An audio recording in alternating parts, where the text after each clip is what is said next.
I hope you chime in on this one because it's a big one, is, how are you spending your time? Because you're not entitled to it. You really aren't entitled to time. Mm. And so how you choose to spend your moments and what you choose to do with your moments is huge.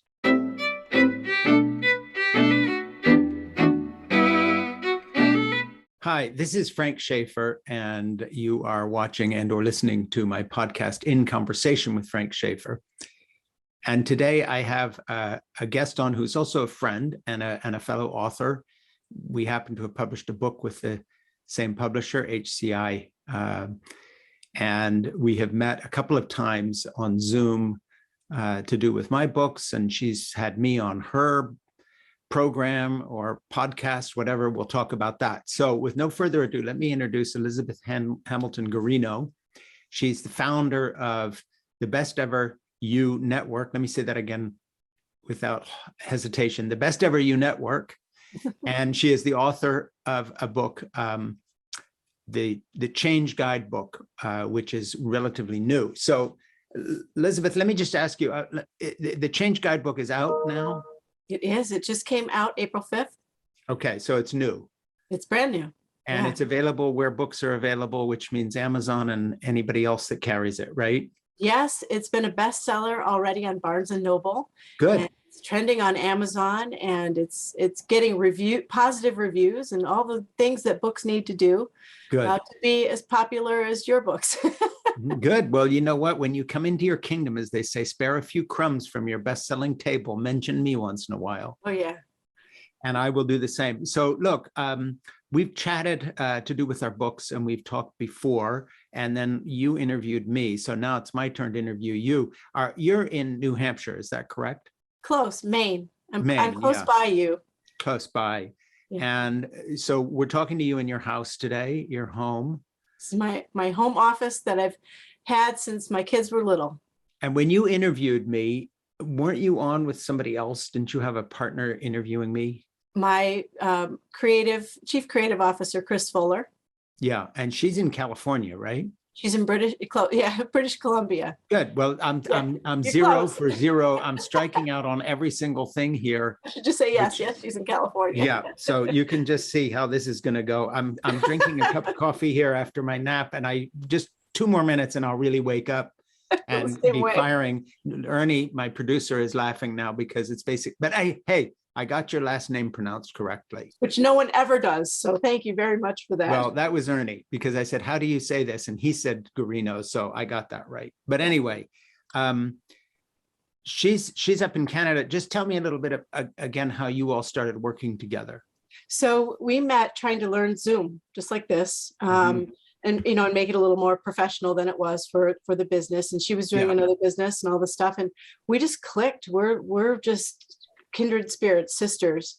That's great. And her story is that her husband passed away during COVID of stage 4 colon cancer. So he was in the background of a Zoom, and I was like, wow, he's really lost a lot of weight. They didn't know that anything was even wrong. They thought he had maybe a stomach ulcer, and it turned out to be stage 4 colon cancer. Oh. So she's dear. And I talked to her after that. Yeah. So it was pretty soon after that had happened, because it's been recent since I spoke with you all. Yeah, she's a story in the book even. Yeah, she's just everything. She's everything to me. She just is a wonderful. Speaking of the book, have you got a hard copy there? Too.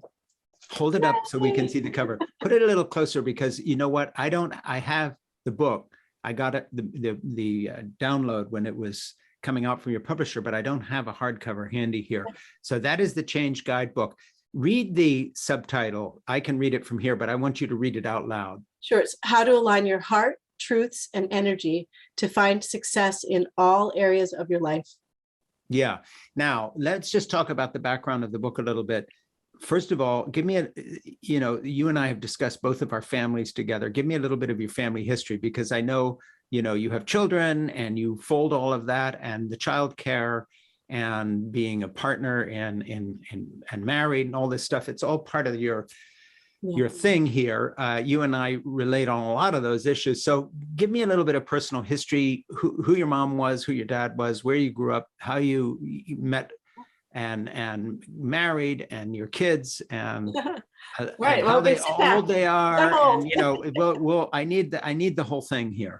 Okay. So I was born in Minneapolis. Yeah. My parents are James and Carolyn Hamilton. My father passed away in 2018. He was a stroke survivor from 2004 to 2018. He's the subject of my first book, which is a Hay House book called Percolate. And I personally am 52 now, and I have 4 sons with my husband, Peter. We've been married for a long time. They're 20, 22, 24, and 26, all about to turn the odd numbers this year. So 21, 23, 25, and 27. And with 2 little, one of the reasons why I love you is you talk about that it's okay for moms and people and everybody it's okay to take care of your kids. It's okay, yes. And I made that decision a long time ago, and it went against the grain really, really heavily. With a college degree and everything, I was flying around a couple 100,000 miles a year doing my job. And then I had 2 kids trying to do that. And my whole immune system gave out. I was left with really some lifelong food allergies, and I was just so tired from trying to do everything. And I'm a person who when I want to do something, I want to do it like 10,000% wonderfully. And I felt like that ripped me in 2. And so I quit my job. I actually got a divorce, got remarried, moved to California, moved to Maine. Made some changes. Yeah, I made a lot. So I feel like I've made a lot of changes in my life. And I giggle because, us moms, when we're at home, we're like, okay, we want to go back to work, and then we want to be home. Then we want to, we're just all over the place trying to figure it out. Everybody's like, oh, how do you juggle everything? And I'm like, there's no such thing. I think different things take priority on different days. And I'm not afraid to cancel either. How old are the 4 boys? I got 2 of the ages, but just go through the whole thing. So 2 and then 2. And how old is everybody? They're going to be 21, 23, 25, and 27. And you mentioned your age a minute ago. 52. And so you are exactly the same age as my daughter, Jessica. Yeah. And her kids one of them is, 26, and the other one is 28. Yeah. And Jeannie and me, as you know, my wife and I met, and I got her pregnant when we were 17 and 18, and that's 52 years ago. So I always know my daughter's age because we married when Jeannie was, I think, 3.5, 4 months pregnant, maybe 5 months pregnant. So I have 2 really older grandchildren, the age of your kids, my daughter's children, and then I have the 3 little ones living across the street, 13, 11, and just turned 8 last Monday, my little Nora, my last baby. And I do, as you know, because we've talked before, I do full-time childcare for them, or did when they needed full-time, and now they're all in school. So I pick Nora up at 3 o'clock every day, and then she stays with us until about 6 in the evening. So that's 5 days a week, and then special things. So it's really interesting because our lives overlap in so many ways. And one of them is that we've concentrated on our kids. Yes.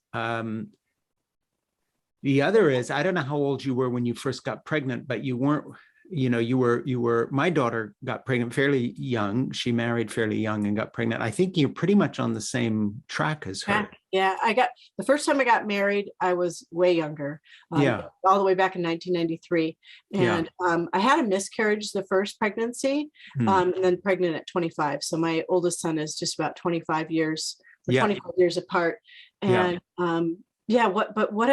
I really, you said we love to take care of our kids and grandkids and all these things. And what a difference it makes. Oh, absolutely. I can tell the kids who, not to knock daycare. I think everybody does what they need to do, but I could really tell the kids who had people spend time with them, learning to read or been read to, or learn to write their letters and numbers and all those good things. And I just sometimes can tell the difference in attention spans. And I think it's very real. And you could also tell the difference if you decided to become an expert in people my age. I'll be 70 in August, and as I get older, I was mentioning to Jeannie this morning, I took my little dog Zip out for a walk to do his business and early, and a car whizzes by and the window goes down, and it's my little granddaughter Nora going off to school, and she spotted me and she yells out, "Hi, Ba."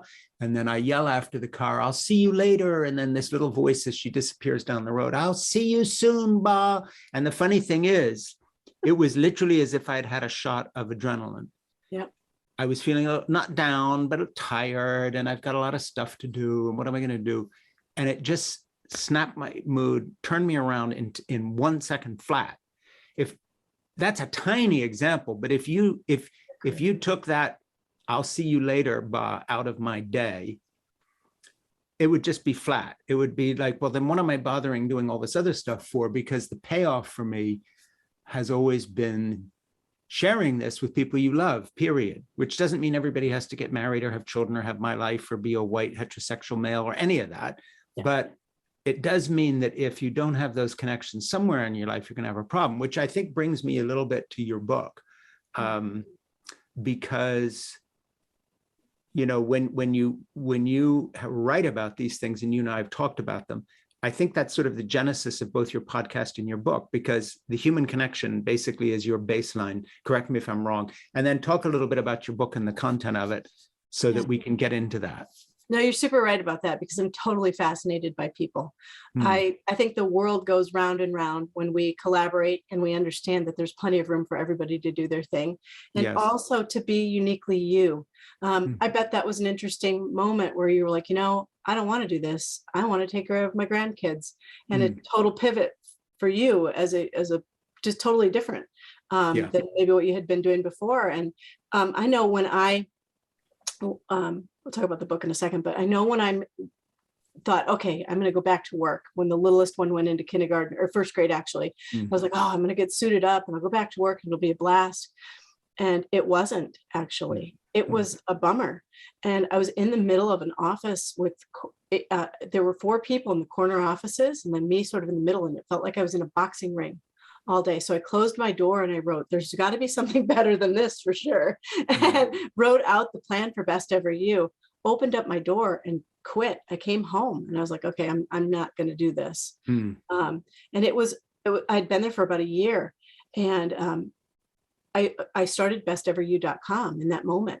And I remember some guy calling me, and I think it was because he wanted the domain. But he's like, you're never going to succeed. You're never going to be anything. You're a washed up soccer mom. How old are you? You know, all this stuff. And I'm like, dude, my kids don't even play soccer. They play baseball. You got it wrong. And then I registered the domain for like 30 years. I'm like, I must be onto something. So, but the book really is about meeting. I think a lot of things have happened, especially in the past few years, to all of us. We all have been almost traumatized in one form or another. And I think the book, my intention with the book is to meet everybody in this moment, like right here, right now, and help us go forward. And it's not just my book, it's books like yours, it's books like all the other HC authors. A lot of us are talking about this topic. Sure. My wheelhouse is change. And I think everything always changes. I mean, I really think I think a conversation like we're having around change and around the book, and it's like another tool for people's toolbox. To learn how to navigate change. Take us a little bit through the content, you know, and I really don't mind you opening the book up, and I'm going to look at the cover some more, but just take me through the table of contents and give me what would be a sort of a synopsis pitch if you were trying to sell this to a publisher. What is this book about? And just take your time and go through chapter by chapter and just tell me what people will find in the book, not why they should read it, but what's actually there. Sure. And because I think it's such interesting content and so important, I think I'd really like to take a few minutes and just have you guide us through it. So the book itself is a masterclass in change. If you want to, you can get a masterclass certification in change. And the book takes the reader through the 10 points of change that we as human beings may use to either make change deliberately or deal with unforeseen changes.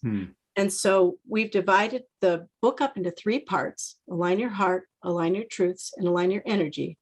And then within those 3 sections, we've put the 10 points of change in, like chapter 1 through 4 is in heart, chapter 5, 6, and 7 is in truth, and 8, 9, and 10 is in energy. And it takes the readers through the process of change. So chapter 1 please interrupt me too if I talk too much. No, please. I just want you to go. Yeah, chapter Go 1 for is it. assess.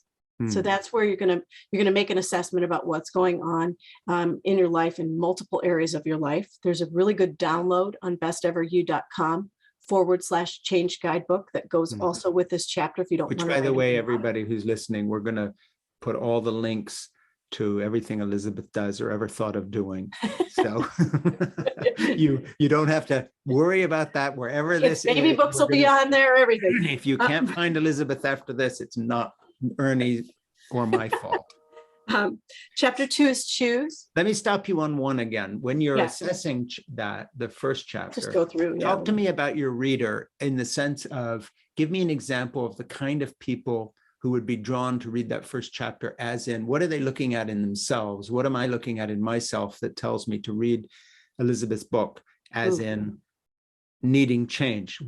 Who is your reader? What kind of people are we talking about? So, well, really anybody. But where I'm finding this is meeting people right now is college age kids a lot. I'm getting a lot of feedback that this is a great graduation gift and college age kids need this, but really it's for anybody who's sitting there going, I need to make a change, but I don't know exactly what it is. I don't know how to go through this process, but I know I need to do something or something's going to happen or whatever. So what sort of things do people want to change that first bring them to your book? Because they need the how-to on how to do it. But why are they already conscious they want to change? Because sometimes I've wanted to change things in my life, so I have my own examples, but I'd like to hear some from you. Yeah, weight loss is a big one. Marriages are another one, like divorce or relationships. Family relationships are another one where you need to sort of make a shift to move away from your family or something like that. Job changes. And then the big one is health. We get a lot of people who have had something happen to them health-wise. Yeah. And they're trying to navigate what to do next or how to get through that. Positive changes. We have people who want to sustain at a world-class level to do something that they're already doing, but sustain it.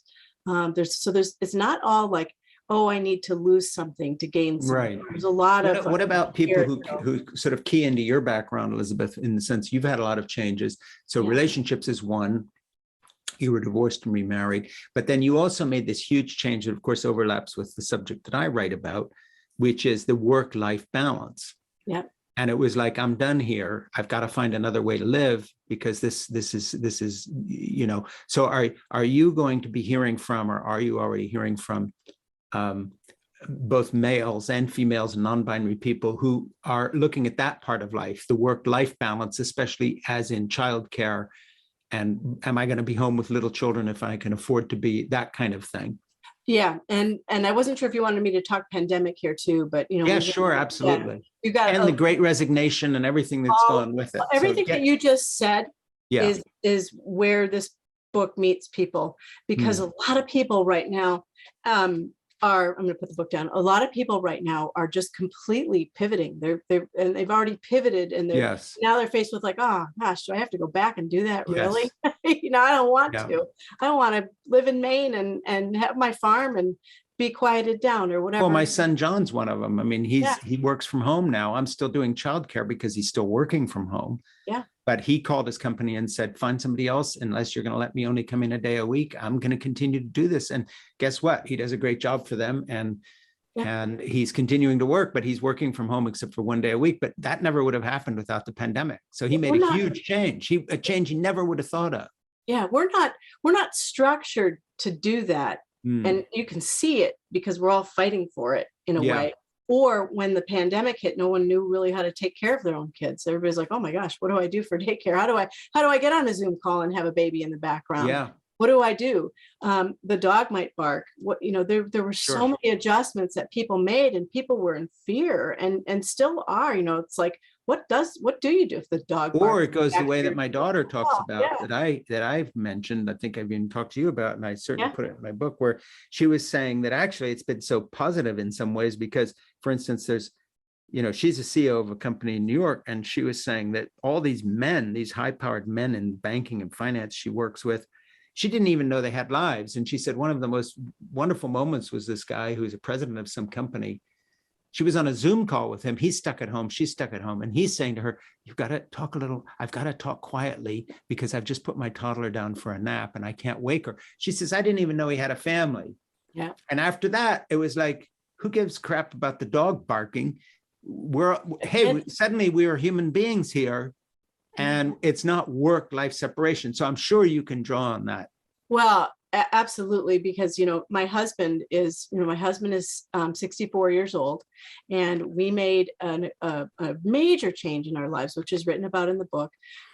When with all these little kids we were like, if you do that, if you go do that and just sit at work for 14 hours a day, you're going to miss everything. They're going to grow up. I'm going to grow up. We're all going to get older, and no one's going to know each other. And it goes by fast, doesn't it? Oh my gosh, yeah. When we dropped the first kid off at college, I was like, where did that time go? That happened quickly. Yeah, that happened. Which I think a lot of younger parents, it feels so slow when they're little. It's like it's so long. And what you don't realize is that if you look at it, we've had people die too young in our families, but let's just look at it. We're all going to live longer than our great grandparents used to, and even longer than a few generations ago. It's such a crazy idea to think that you've got to pack the whole education career stage in, also overlapping with your best fertility years. And then it's like, wait a minute, you've got 60 years to mess with this after that. Yeah. The way our actuarial tables are these days. Why do you think you've got to do all this before you're 27? And then maybe think about a relationship, and then and you're 10 minutes later you're freezing your eggs or something because nobody told you, look, biology is real, science is real. Don't let corporate America tell you how to live your life. Yeah, I remember when I was when I had my first son, I was in labor, and I had the cell phone was about this big. Yeah, but people were calling on it while I was in labor. I'm like, I have to hang this up now and push. Sorry, kind of thing. But my husband and I, we made a decision to open up Compliance 4 years ago. And so we both run businesses out of our home. And he is one proud guy that he has never missed a concert, a baseball game. Yeah.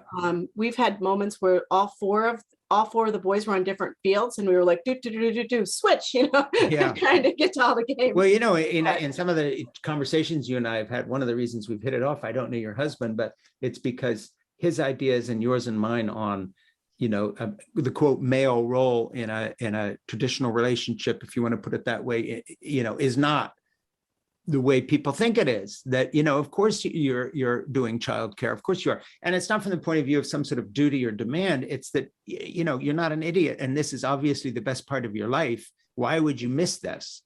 Well, no kidding, yeah. And the kid, I think the kids, I think suddenly it's kind of cool to be a dad. Yeah, I'm seeing more. I was telling Jeannie the other day at school, I'm seeing more younger fathers doing the pickups now than I ever saw before COVID. It's like, what happened here? Maybe they actually like being a dad. Yeah, and guys are like that. It's like, well, that's not. I'm not supposed. I don't know what I'm supposed to do. Sometimes my husband will say, "What do you want me to do?" Okay, so now we know who the book is for. It's for all the people doing all the change, and you're giving them a road in, and you're drawing on your experiences. Chapter 2. Okay, so chapter 2 is the old choose, and that's a big sticking point. I'm just gonna open it up. In this point of change, you get to choose. And one of the things that I weave throughout this book, and I hope you chime in on this one because it's a big one, is how are you spending your time? Because you're not entitled to it. You really aren't entitled to time. And so how you choose to spend your moments and what you choose to do with your moments is huge. And I think one of the things I keep saying in my head, and I really haven't said it out loud very much, is there's nothing like this pandemic where you're sort of, I know I had moments where I'm like, am I going to die from this? Or what's going to happen here? Imagine and before the vaccine came, I was working so hard to get that shot. Yeah. And now I look back, I just got my second booster and it was no big deal, but boy, do I remember, why can't I get my shot yet? I thought people, over 65 already were supposed to have them. I can't find any place to get it. It was if you can throw yourself back to that moment, this didn't seem casual. No, it's one of the reasons why I went from having one book out, Percolate, to 8, because I was like, I got to get this stuff done. Right. What if something happens? I got stuff in my head to get out. And I think that's my example, but I think a lot of people feel that way. And you're seeing, people are calling it a great resignation, but it's also a great time shift. Right. It's a shift in what we do, where we do it, how we do it. So talk about some of the choices that people make Yeah. that you're talking about on the choice chapter and examples you're giving. What do you do? Well, one of the things I talk about, I love baseball, and I talk about, all my kids played baseball and all this stuff. And I talk about the guy who coached second base the whole season, and the whole time he did it on his phone. And he had a choice in his moment to pay attention or be on his phone, and he was on his phone the whole time. So when his kid hit a home run, he missed the whole thing. In fact, his back was turned and he was over on the fence, not even coaching. And I think about that a lot. I'm like, dude, you missed that moment. He may never hit a home run ever again, and you completely missed it. Yes. And even as the kid did like the little base jog around, he still had He still hadn't even noticed. Not even noticed. Nothing. No. Wow. The play resumed and he had no clue. It was like, oh my gosh. And, so basically the choices you're talking about are not just huge life choices, getting divorced, to remarry. They're the everyday little things that add up to the big things. Because they're, as I know you share with me, there are no big and little things. Everything is important. And it's that fabric of the small stuff. So you're talking about that too, right? Yeah, I really am. People think, okay, well, what choice am I going to make to go to work today or not or whatever? Yeah. Okay. But I'm really talking about bringing it really down right here, right into your heart, really going from here where we overthink everything to here and go, what is it that I really want to do with my time and energy? And what's my truth? If my truth is I really want to stay home with my grandkids, but I'm fighting that truth all the time, I got to make a change to do what I want to do and let the chips fall where they may. Yeah. And set your priorities and do the small things that add up to them. Recently I've had an example of that, and that I forget when you and I talked last, but my wife, Jeannie, had a heart attack a few months ago. And I think I mentioned that to you. You did. Yep. And we had talked all before. the time. I'm like, how is she's she? fine. She's making a good recovery. But I've noticed something since then. And that is that, you always sort of push back against age, and she's 70 and I'm going to be 70 in August. And so, there's always that little bit of denial. But one thing that's happened is that I always have done this with her, but now it's really poignant. This idea of time that you're talking about. You don't have a right to time. And I know this will sound a little bit sentimental, but there have been times when I have been busy doing something. I'm working on a chapter of a new book, or I'm, catching up on something, or even doing childcare, some other thing that's very worthwhile. And I think to myself something to the effect that, I want to go tell Jeannie I love her, or go give her a kiss. The difference between now and say 10 years ago is that I never think of that without acting upon it. It's like, you have no guarantee of any of this. In other words, not only am I not going to miss that home run, if you want to put it into your example, I'm not going to be in a position where I'm thinking, I want to tell Jeannie I love her and go give her a kiss because something reminded me of her, of something I saw or something I read. And I never say to myself, well, I'll do this later. I just put down what I'm doing and I go off and find her and tell her I love her. Okay. That's not like a new thing, because I've always told Jeannie I love her. But what's new about it is a little bit of a sense of urgency, in the sense of this is not a game, and these are the choices that add up to something. I think that's also what you're talking about. Yeah, it is. It's just that like lack of entitlement, which I wish I was entitled. Yes. Yeah. I really do. It'd be a lot easier. So, and maybe, but unfortunately we're not. And so, I found very, very helpful in childcare, but also in relationships, when you say to yourself, sometimes I'm very tired. Nora loves to go to playgrounds, play with other children and so on. And that's a stage she's at right now. And sometimes when I'm tired and don't feel like doing it, I tell myself, I have a little speech I make to myself. I'm saying, this is the only childhood she has. And you look back on your fondest memories, they weren't the big things, they were smaller things. And, she is helpless here. If I don't facilitate her desire to connect with these people, she cannot do this. She's 8.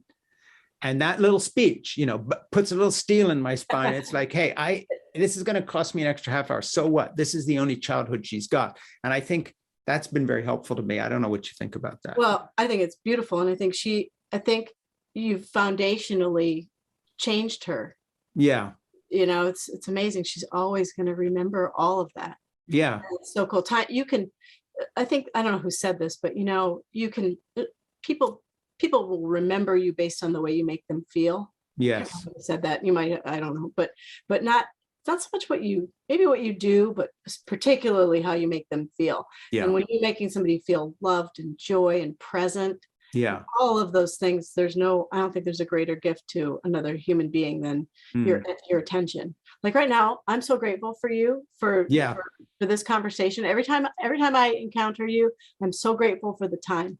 And it's not about selling books. It's a conversation to help people be Yeah. better than they were in the moment before. Like, Well, and share something of the lots of things we wisdom. found, because we Yeah. both look back and we've made mistakes, and we refer to Oh, those yeah. when we write, and we say we learn from them. And so, you push forward and try to share some of that. So just talk a little more about the kind of choices that people face in terms of the sort of people who have read your book or heard your message outside of the context of the book and already know what you're saying. And give me a couple examples of those. Well, I think one of the things that I've helped people do a lot is I'll go back to losing weight or releasing weight, because that is a choice that a lot of people try to make, and then Sure. they fall back into old habits and they feel unsuccessful with it and so forth. And people have used this process to release hundreds of, 100 pounds at a time, 50 pounds at a time, and so forth. And I'll work with people for like a year to help. If it's 100 pounds, I'll work with people for a year to release. When you say you work with them, how do you, and what's the context within which? Almost a daily thing. You have to really make sure they know in the beginning that no matter what happens, you're going to be friends throughout the process, because I get to be pretty irritating sometimes. With, let me be specific. Do you do that through the Best Ever You network? Through the Best Ever You network. And so essentially someone listening to this who says, oh, Elizabeth sounds wonderful and I'd love to do this. They would go to this, whatever they're listening to. BestEverYou.com. They click on something that Ernie will put there and it'll be spelt right and everything because he's doing it. Yeah, and you can. I do personal coaching every once in a while. So what happens when someone clicks on that and just says, "Hey, I've got this problem. I've had so much trouble. Maybe Elizabeth can help me out." What are the steps, just quickly? Yeah, you can schedule an appointment with me. You can email me always at elizabeth@besteveryou.com. We pick up the phone and we see if we're a good fit for each other. Coaching. We talk about the goals, and we basically talk about what's in the Change Guidebook. To implement some of the changes in with respect to weight loss. Specifically, one of the things I first do with people is change everything that they're drinking.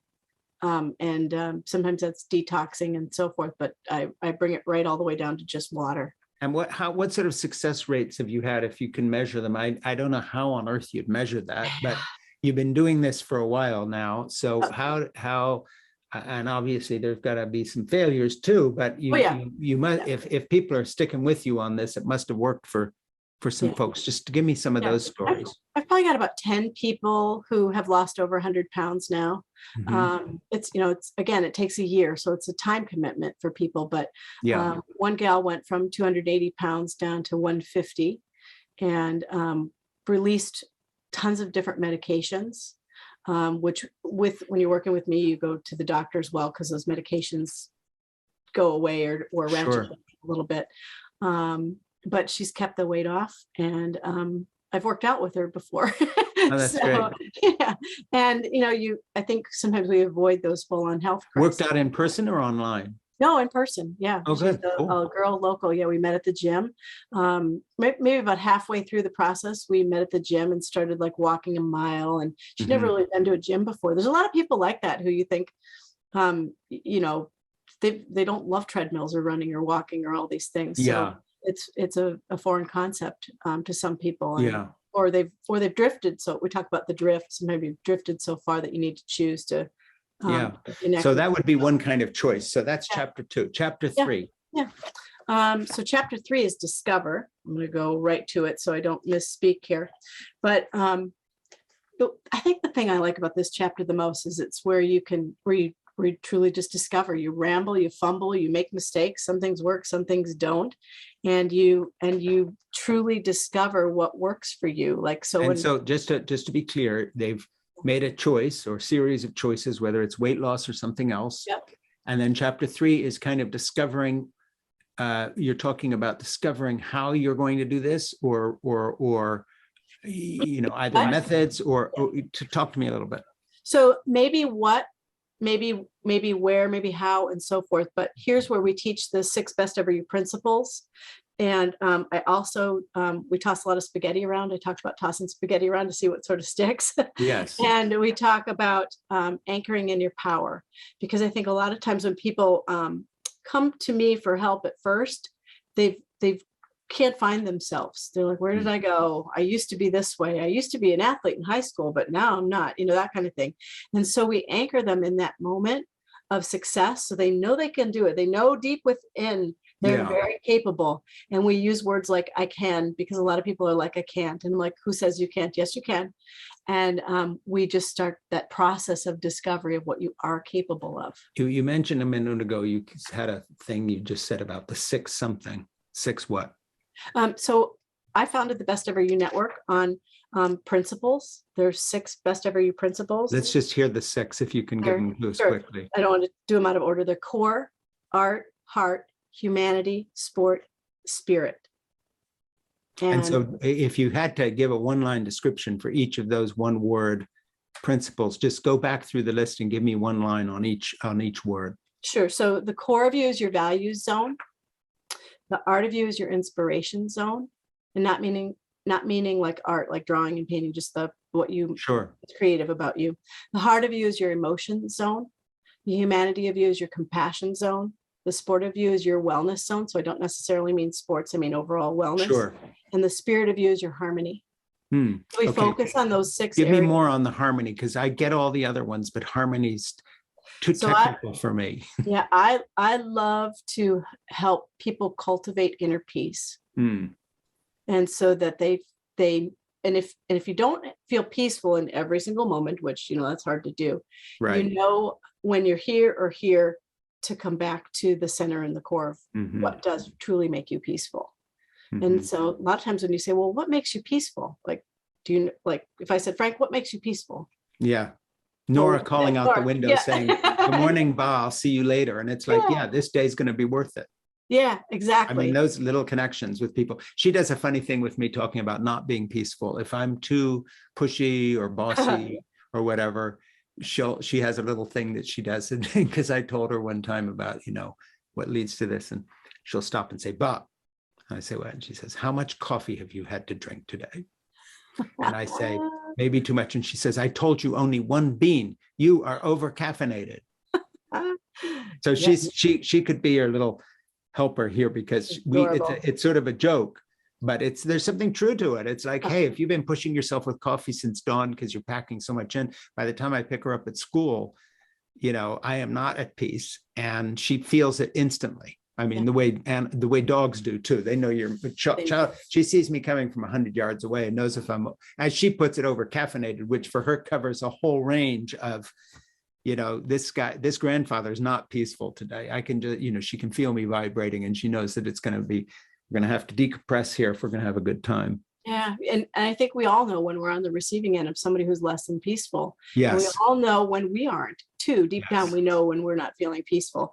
And so I encourage people to do more of what makes them peaceful in a context of you as a whole. And being. That's the last category, number 6. And just what was that word again? A harmony. Harmony. And so that's what that is. Okay. So we are up to chapter 3. Is there more we need to know about chapter 3 before we move on? One of the things that I like to talk about too is, and I think we've asked this of you before on our show, is I like to ask people what their incredible yes is. And it's a moment where you said yes to like someone or something, and it completely changed your life. Yeah. It could even be working to lose 100 pounds with me. Okay. That's an incredible yes. Good for you. Did it. And a lot of people have those moments. And again, they're more for somebody who's drifted sort of away from themselves, or is dealing with something so overwhelming that they don't know how to deal with the change. Helping people kind of root and anchor in their power, to me, is really important, because I know I've had those moments where my confidence is less than. Well, what would be, if I was flipping this here, because now I'm supposed to be interviewing you, but I keep forgetting because we're talking. I keep looking at the clock here. I'm saying, aren't I supposed to remind people that my name's Frank Schaeffer, and this yes, and buy his podcast book. is called In Conversation with Frank Schaeffer. And if you like it, please like it the way you do on the interwebs, you know, and all that. There's things I'm supposed to be saying here, and I've forgotten to do all that. So there, I Review his just did that. podcast, everybody. Best Ever You Network. Go Yeah, to there you are. Schaeffer's And you're on podcast. the Best Ever You Network, and you know, this is Elizabeth Please review. Hamilton, yeah, etc. Yeah. Okay. That said, okay, so go back and just go a little more on chapter 3 before we move on, because I waylaid you and when we went off to that, your list of 6 points, and I just want to make sure we get the chapter in. Well, I think we've kind of got it, you know, and each chapter has 2 stories from people, and so each chapter has 2 stories from people that illustrate the point. So one of the other things too, when we're making change and we're discovering all these things and growing and all this stuff, is I didn't want anybody to feel alone, and that like I wanted to connect them with people who had maybe done what they're trying to do, or Right. done it in some way to show success. You might have to push through fear and all those things, but you know, there's an other side to it. And so that's one of my favorite things about this chapter. Is 2 of my favorite stories are in this chapter. Yeah. One of them being Dr. Harley Ropart, the collector of miracles, because I think one of the things that we, I don't know, discover about ourselves sometimes is we're a little bit more intuitive than we think, but we ignore it. And so I love it when we truly pay attention. Like my dad was a stroke survivor from 2004 to 2018, like I said. And they call him the ICU warrior. And we weren't going to let him die. We surrounded him with so much positive energy. We wall-to-wall photographed his ICU room. We did everything in our power to keep him with us. And he was an incredible story of survival and faith and all sorts of amazing things. And so I think there's a lot I think you discover that you're more capable, more confident, and you can do more sometimes than you really think you can. And that's what I really want people leave with in that chapter. Like, you can do it. You might have to work. You might have to stop wishing and go over into the work mode and take some action, but you can. Do you find, just to take a break from the chapters, but I want to come back, we're going to keep going through it because it's so good. I'm interested in the people, your readers. I would imagine you have quite a few women who are following you and reading and getting help from your Best Ever You network. Do they sort of break into, I've been doing a lot of interviews with people from the Women's Business Collaborative, WBC, which I'm on the advisory board of now. And all those women are in various professions, some of them quite snazzy. But they all deal with the same issue of work-life balance, and that's not just if they're trying to be parents as well. Yeah. But it's a big topic. But I'm wondering how it divides with you, whether your reader, who is decided to stay home and be with her children during a certain period of her life, and or women who are trying to do that, but at the same time being full-time in a job career outside of the home when their kids are young enough, whether you're working with folks like that too. Do you find that you're able to help both do what they've chosen to do in that realm and do it better? Or do you find that the women, who are taking one path or the other, are finding, more satisfaction or an easier time in their life, given the choices they made? How does that break out? Boy, it's all over the map, and it depends on the people and it depends on the choices and things like that. But I do meet a lot of people who are in that moment of needing to change something because they're really having trouble working to the level that they want to succeed and taking care of their children, their family, their dogs, their house, their parents, their whatever. Yeah, parents are a big thing too. I get that a lot. Parents are a big thing. I get a lot of, how do I take care of my aging parents and do this? In my own family, my father was in the ICU off and on all the time. My parents owned a business together. It completely derailed their business. It completely derailed their home. They're everything. They're the example of like one medical bill away from bankruptcy type. Yes. That kind of thing just completely derailed them. And so we all as a family rallied. But specifically working women, my message to working women still will be, choose what you're going to choose, but really just understand the time flies and you can't get the time back. Yeah. And go from there. Do what you're going to do. I don't say I really truly never say, oh, don't, I'm not one of those people who bashes at-home moms or working moms or anything like Sure. that, which we do get bashed. I mean, people will be like, why? I got so bashed for staying at home, online target kind of thing. Yeah.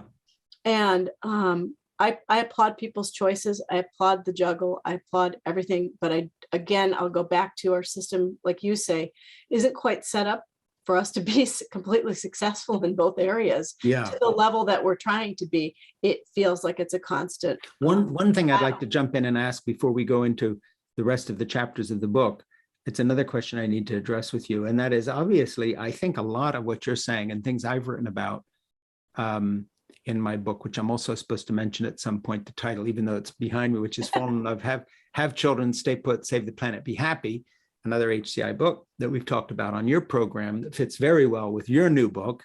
Yeah, it does. So, these really mesh.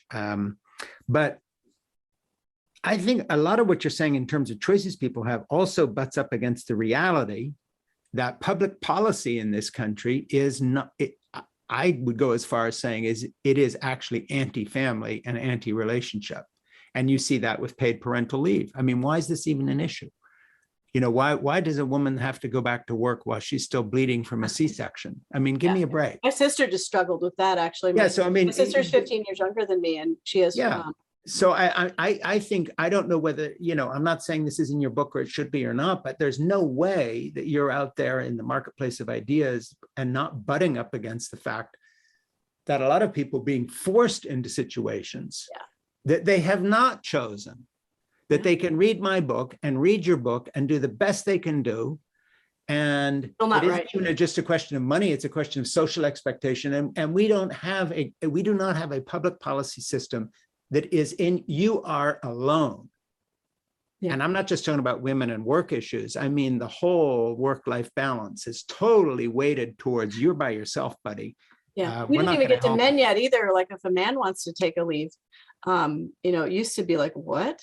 Yeah. It's like then you're not serious. You're never going to make the corner office. No. I mean, you've got to be in here on the weekends. Forget taking a leave with this baby. That's somebody, find childcare.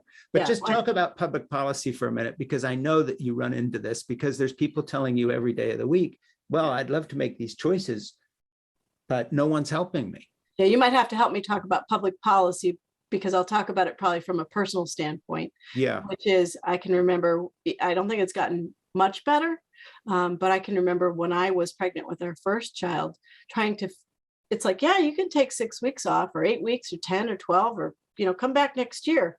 And then I was like, well, how am I going to pay for that? Yes. Exactly. And I remember I had, I'd worked at Walmart, through college and things like that. So I had a lot of Walmart stock. I actually sold my Walmart stock to pay for my maternity leave.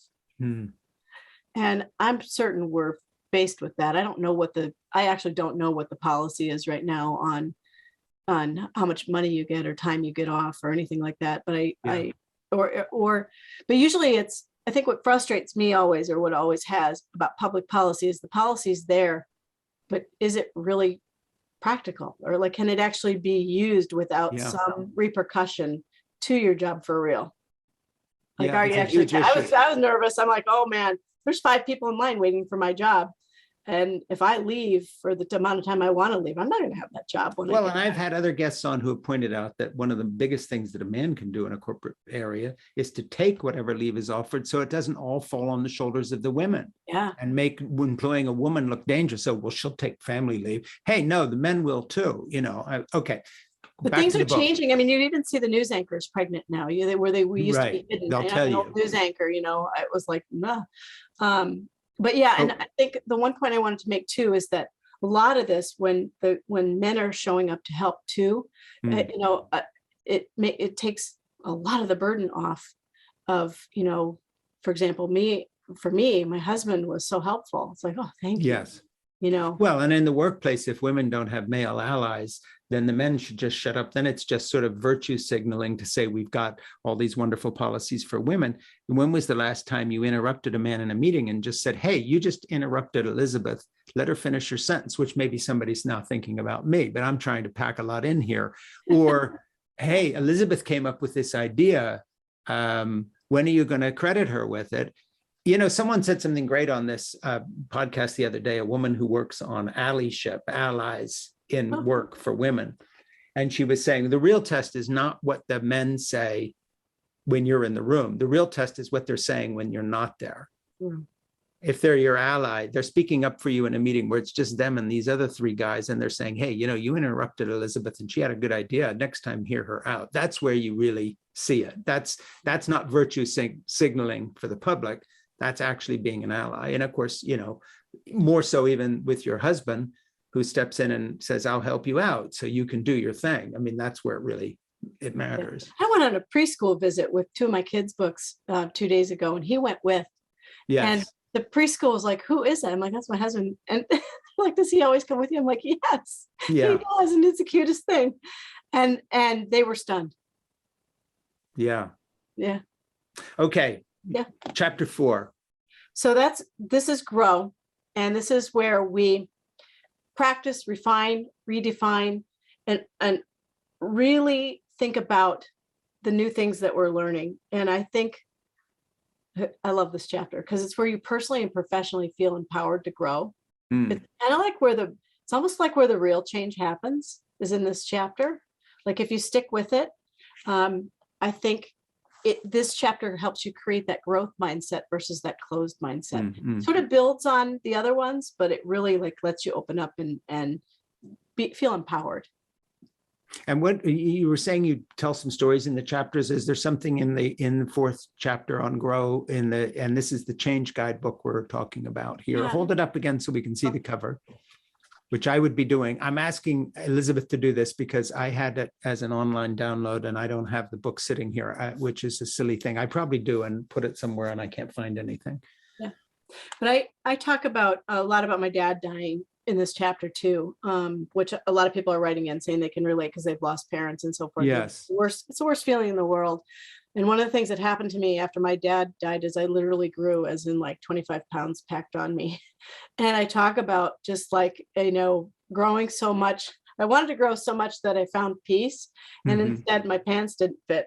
Yes. And I talk about that, and it's just been my dad dying has made me learn a lot about myself, a lot about grief. I eat when I grieve.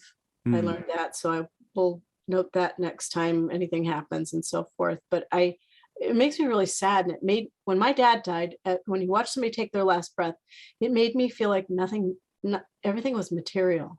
It was the strangest feeling. I came back home and I'm looking at my shoes and my closet and my house, and I'm like, I don't get, for a really long time, I was like, I don't understand what actually really matters. I don't know if that makes sense, but it really totally made me question Yeah. everything. And that's where this book, the root of this book came from, is I had two moments with my dad where I've written two books, and this is the second one. The other one, he was in a speech therapy session trying to recover from a stroke.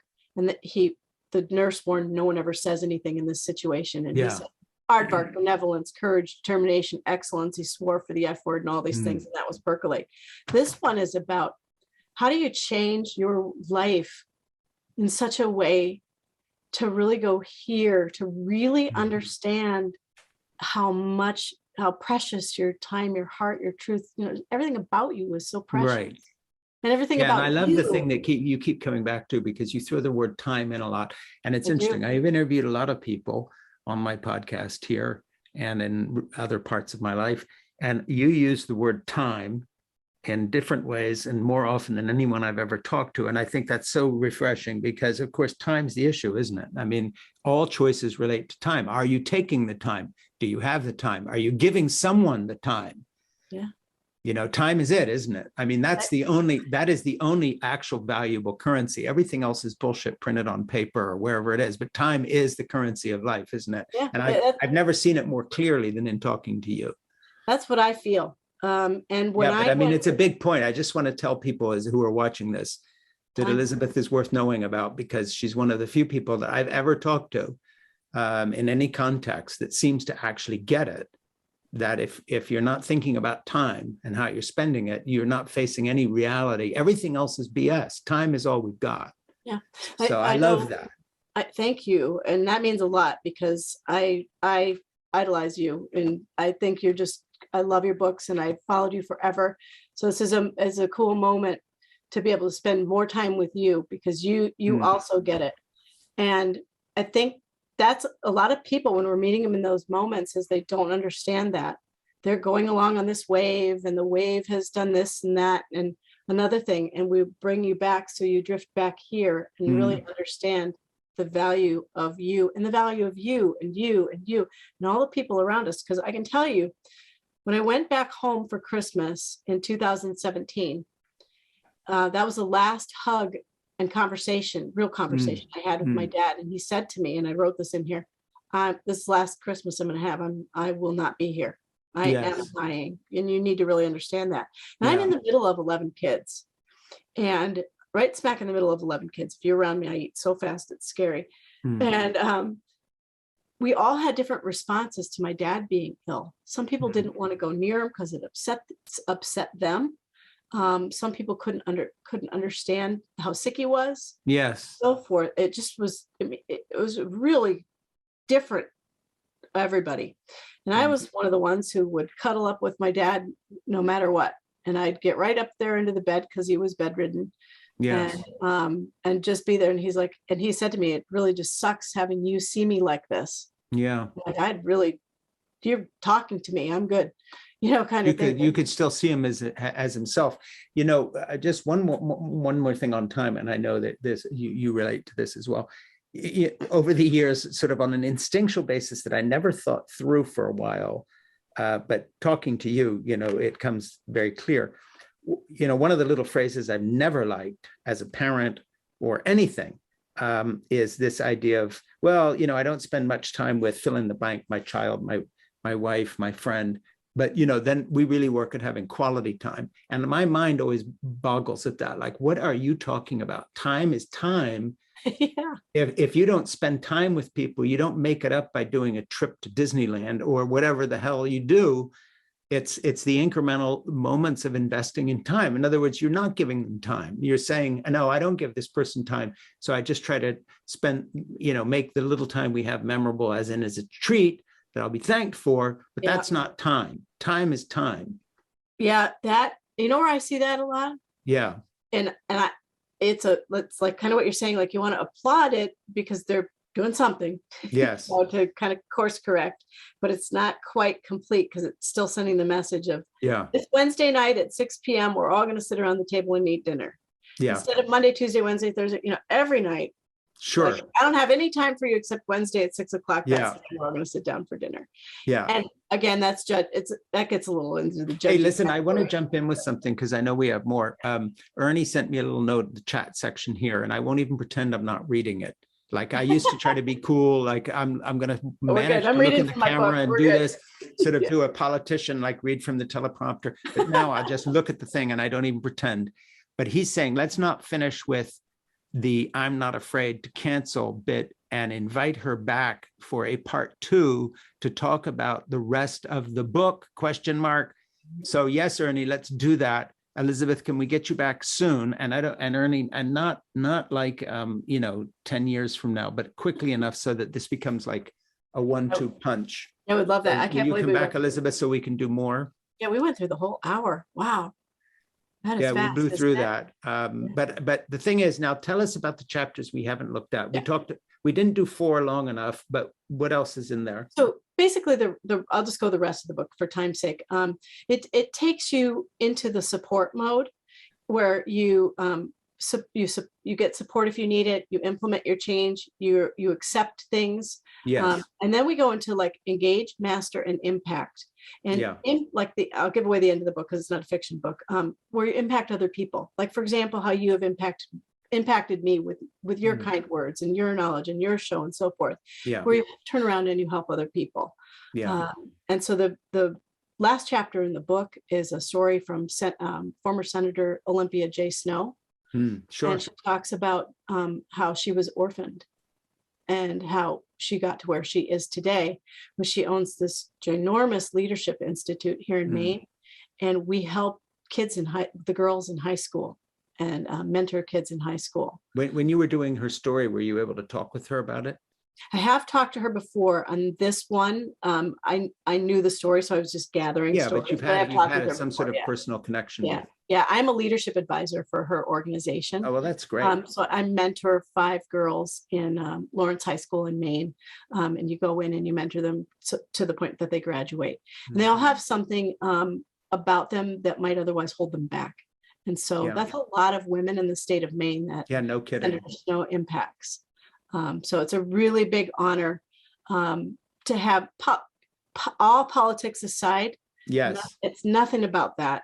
No. It's about the human connection and all of these women who have all of these stories and success stories because of her organization. Yeah, and I like that politics aside, but I had a guest on the other day who's an old friend of mine that I co-wrote 2 books with, Kathy Rolfe-Touquet, who's founded, I think it's called Blue Star Parents or something. But anyway, it's this big national organization that helps military families. And she was talking about who's on her board. And Hillary Clinton is, who she worked for because Kathy was the travel director in the White House for the Clintons. And she said, and of course, Mike Pence's wife is also on the board. So, and she said, to my knowledge, my advisory board are board with Mike Pence's wife, and Hillary Clinton is the only place on earth they would agree to work on something together, but it's not a political thing. It's just, how do we help our military families? And I thought, that was so great. I'm not a Mike Pence fan, and my politics is my politics, but I was still pleased to hear that. Yeah. And I think yours is the same. In other words, you're working with Olympia Snow, and it's like, hey guys, believe it or not, there are bigger issues than politics, and helping people where they are is one of them, isn't it? Yeah, and it's a tremendous organization here that is doing really good things. Again, and there's no politics involved in any of it. She's like, don't even go there. Yes, and please leave that at the door. Yeah. So I love that. Let's hold your book up another time here. The other thing I wanted to just say too is, so there's 20 contributors in here, and the contributors, one of the things that I love are older people. It's just a thing. I've always been that way. I think there's so much wisdom in older people, younger too. So the book has 20 stories from ages 20 to 86. I love that. I do so too. When you do your sequel, I've got 18 years of road miles in me, hopefully, that I can contribute a story for you. Please, that was my goal. Yes. So yeah, I the next didn't want to take you through the bumps of this one yet. This one was hard to write. Well, listen, we're gonna come back here. I'll be live with Erin Bagwell, who is this filmmaker who made a terrific movie called Year One about her battle with postpartum depression, which, by the way, is on YouTube and you can watch. And I think Erin is just brilliant. She's a wonderful person, just had her 2nd child. You'll love this movie, by the way. You should just go to YouTube and put in Year One and watch it. It's a half-hour film. And I'll be on with her May 3rd for a screening of her film Year One at the Emlyn Theater in, and this is always a tongue twister for me, Mamaroneck, New York. And if you want to visit lovechildrenplanet.com for more info, please do, and get tickets. So once again, I'll be doing a thing with Erin. We're going to show the movie, and then Erin and I are going to be on the panel. Year One about postpartum depression, parenthood. My book, Fall in Love, Have Children, Stay Put, Save the Planet, Be Happy, will be given away free at that event. And it's going to be in the Emlyn Theater, which is gorgeous, by the way, part of the public library there. I've been there. I love it. In Mamaroneck, New York. And please visit lovechildrenplanet.com for more info and tickets. If you could get down there, that would be great, Elizabeth. We should do one of these together sometime. Find a theater and let's do a Maine event. Wouldn't that be fun? Yeah, let's do one together. Okay. Okay, so I have been talking about your book, and I just want to make sure people understand again that they can get in touch with you, and you do counseling on the Best Ever You Network, and you are the author of the Change Guidebook that we have been discussing and didn't get near finishing talking about. So we're going to do another program very, very soon. So all the best to you. And Elizabeth, thank you so much. Thank you so much. Yeah, this has just been great. So we're gonna. It's a good sign when the interview is almost done and you look at the clock and just saying it can't be because we've only been talking a few minutes, but actually that was the hour. So yes, thank you so much. Talk again soon. Bye, and all the best with the book. Get in touch with me and Ernie if there's anything else you need or we can do for the book. Okay, don't forget, we'll do anything we can. Thanks. Okay. Thank you. Bye. Bye, everybody. Bye-bye.